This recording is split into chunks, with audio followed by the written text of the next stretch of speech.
Here to react to the president's most recent photo op, Republican strategist Alice Stewart and Democrat strategist Ben Wikler. Alice and Ben, we welcome you both here to America's Forum. Great to be with you, JD. It's good to have you, Alice. And Alice checking in from Arkansas, been there in New York. Alice, forgive me, but rather than ladies first, I've got to go to Ben since we've been talking about the president and the seeming discrepancy. Ben, there's the president decrying political theater. What was that deal in Denver the other day? Shooting pool, having a couple of pops. Was that not a kind of theater as well? You know, there's a theater of shooting pool. There's a theater of whether he's going to give in to Republican critics who want him to make this visit. All of this, to me, is the really small stuff compared to what's at the heart of this situation, which is a humanitarian crisis of epic proportions. If you look at where these kids are coming from, Guatemala, Honduras, these are countries right now that are more dangerous than Iraq at the height of the insurgency in 2007. And I think, you know, as a country, we need to take a step back from the partisan politics. You know, frankly, both parties need to take a step back from this and think about what does this mean for the soul of our country. I actually find myself on the same side as Glenn Beck on this thing.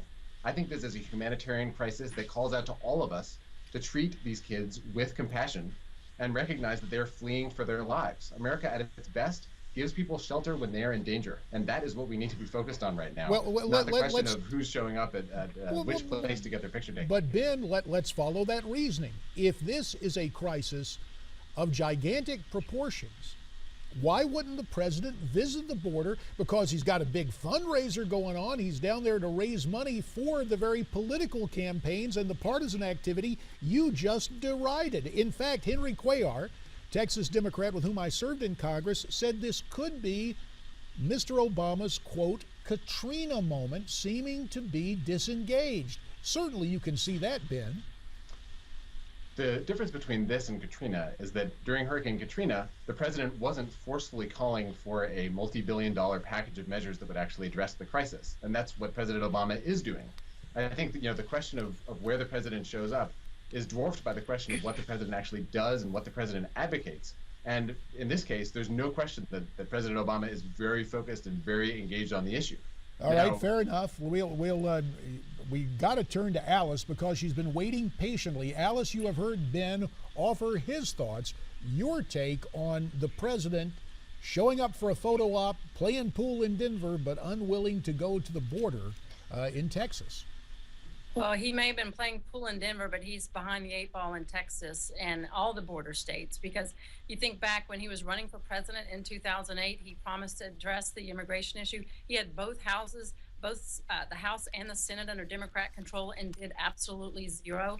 And since that time, he has virtually rolled out the red carpet for illegal immigrants to come into this country, and then promising amnesty for them. And you talk about a scandal, a humanitarian crisis. Ben refers to this. Finally, Democrats are referring to it as a crisis. The VA scandal is a humanitarian crisis, yet the president's not asking for $4 billion to solve that. Here's the situation here is that this has been an accumulation of years of the Democrats in this administration rolling out the red carpet, signaling to illegal immigrants, you come here, we will provide housing, we'll make it a safe haven for you, and eventually we'll grant amnesty. And now we have this porous border, and he's calling it an emergency situation. Rick Perry has said this is a national emergency for quite some time. We need boots on the ground. But you look at this $4 billion, very small percentage of that actually goes to the number one priority, which is securing the border. That's going to be a serious problem, and that's why Republicans are showing some pushback, because it doesn't address the real problem, which is border security.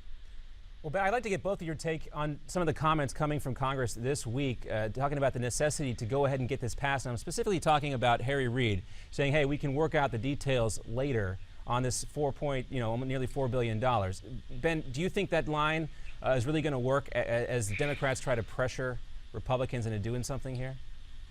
I think, on this and broadly on the issue of immigration reform, Republicans need to do a gut check about whether they actually care enough to take any kind of action. Because, there were 2 years when the Democrats had a majority in both houses. There have been a whole bunch of years since 2010. It's 2014 now, and Republicans have steadfastly refused to pass comprehensive immigration reform. Now, we've seen immigration in this country actually go down throughout Obama's presidency. What we're seeing right now is a crisis sparked by incredible levels of violence in these countries, where families are making this wrenching decision that the only way that they can protect their kids' lives is if the kids try to make this incredibly dangerous journey. All right, Ben, so, we're not, that's the line we're hearing from Democrats, and we've heard it from the president and so forth and so on. Alice, jump in here because we want to get your take on what Ben just said.